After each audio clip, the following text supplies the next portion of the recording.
Tahukah kalian, kereta tercepat di dunia? Shinkansen tercatat sebagai kereta cepat pertama yang beroperasi dan berhasil mengubah sejarah dunia.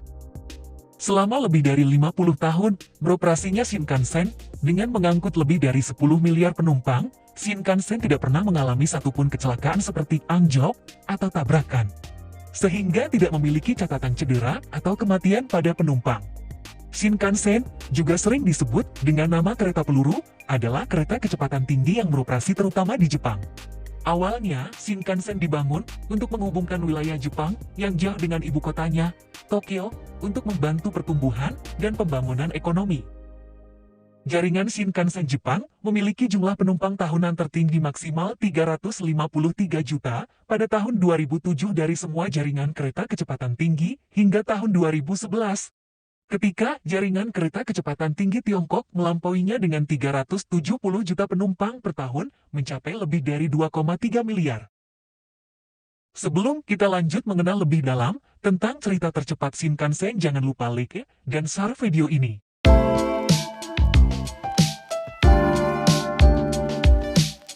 Shinkansen dibuka pada 1 Oktober tahun 1964 untuk menyambut Olimpiade Tokyo. Jalur ini langsung sukses, melayani 100 juta penumpang kurang dari 3 tahun, sejak dibuka pada tanggal 13 Juli tahun 1967, dan melayani 1 miliar penumpang. Pemakaian pertama dari Shinkansen adalah pada tahun 1963. Generasi pertama dari Shinkansen dapat melaju hingga kecepatan 210 km per jam. Meskipun pengembangan kereta api berkecepatan tinggi sebenarnya telah dimulai di Jerman sejak tahun 1899. Tetapi Jepang yang secara cepat membuat terobosan ketika negaranya mengalami kemacetan serius pasca Perang Dunia II. Saat itu, proyek kereta peluru yang telah dimulai sejak tahun 1939 tetapi sempat terbengkalai akibat Perang Asia Pasifik, kembali digarap oleh Jepang.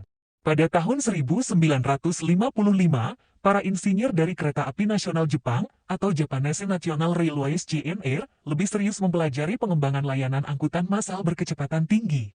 Mereka hadir di Kongres Elektroteknologi Lille di Perancis, untuk kemudian belajar selama 6 bulan. Jalur yang menghubungkan Tokyo, Yokohama, Nagoya, Kyoto, Osaka ini disebut sebagai Tokaido Shinkansen, yang diresmikan tepat sebelum dimulainya Olimpiade Tokyo tahun 1964. Kereta Shinkansen pada tahun 1964 dengan jalur pertamanya sepanjang 320 mil 514 km. Jalur yang menghubungkan. Pada tahun 1972, jalur sepanjang 100 mil 160 km yang menghubungkan Osaka dengan Okayama selesai dibangun. Dalam perkembangan selanjutnya, jalur Shinkansen sepanjang 244 mil 393 km dari Okayama menuju stasiun Hakata di Fukuoka, dibuka pada tahun 1975. Pada mulanya Shinkansen dari Tokyo ke Shin Osaka 615,4 km, memakan waktu kira-kira 4 jam, pada tahun 1992. Shinkansen model baru Nozomi, yang dapat menghasilkan kecepatan 270 km per jam, telah menghasilkan perjalanan yang singkat. Rancangan penggunaan landasan kereta api linear motor car pada abad ke-21 yang akan datang ini diharapkan akan menambah kecepatan Shinkansen. Pada tahun 2003, JR Central melaporkan jadwal waktu rata-rata Shinkansen tepat dalam 0,1 menit atau 6 detik dari waktu yang telah dijadwalkan. Ini termasuk seluruh kesalahan alami dan manusia dan dihitung dari seluruh 160.000 perjalanan yang dijalani oleh Shinkansen, rekor sebelumnya dari tahun 1997. Kereta api yang menggunakan teknologi Shinkansen tidak terbatas hanya di Jepang. Jenis Shinkansen pertama diekspor keluar Jepang, Taiwan Highspeed Rail (THSE), mengoperasikan set seri 700T yang dibuat oleh Kawasaki Heavy Industries. Kereta 12 gerbong yang berdasarkan Shinkansen seri 700 ini mulai beroperasi pada tahun 2007 dengan kecepatan maksimum 300 km per jam. Tidak ada daftar kecelakaan yang berakibat fatal dalam pengoperasian Shinkansen sejak sekitar 40 tahun yang lalu. Namun ada beberapa orang terluka dan satu kefatalan dikarenakan pintu yang menjepit penumpang atau barang mereka. Selain itu ada beberapa percobaan bunuh diri oleh penumpang. Karena itu, beberapa stasiun telah memasang pagar pelindung, meskipun begitu tetap saja ada percobaan bunuh diri oleh penumpang yang memanjat pagar pengaman tersebut.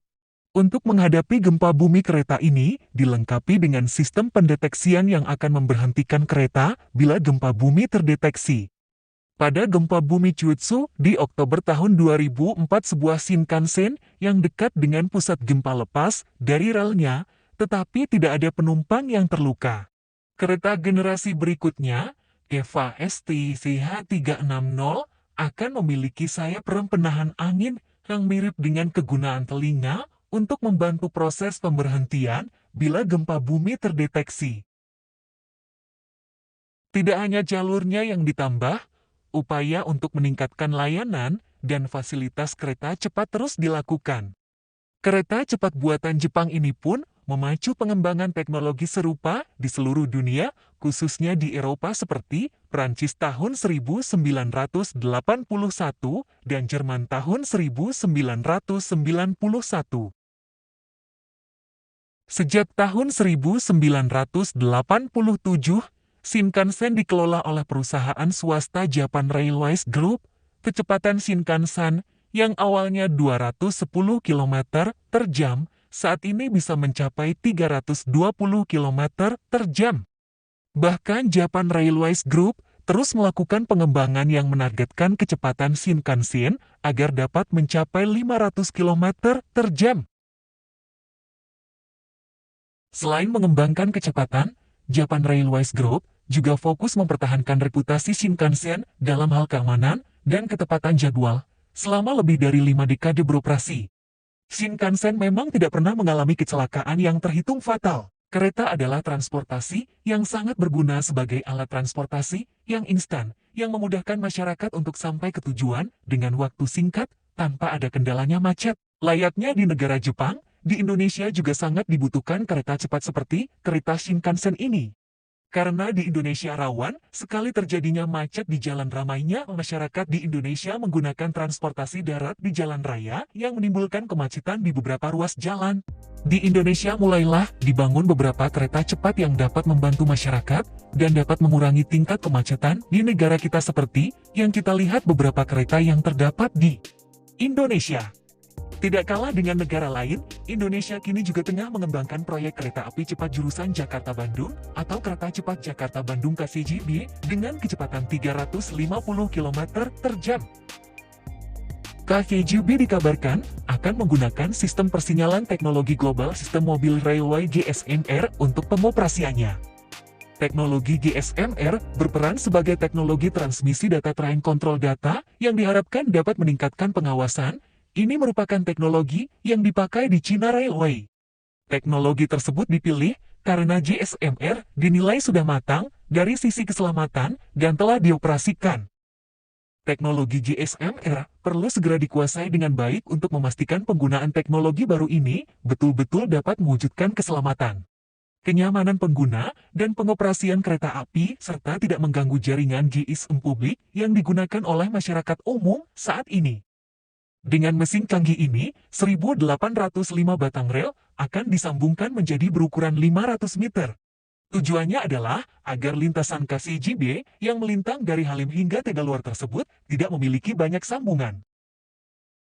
Adapun cara kerja dari flashboot welding adalah dengan memanaskan kedua batang rel yang akan disambung dengan mesin UN200.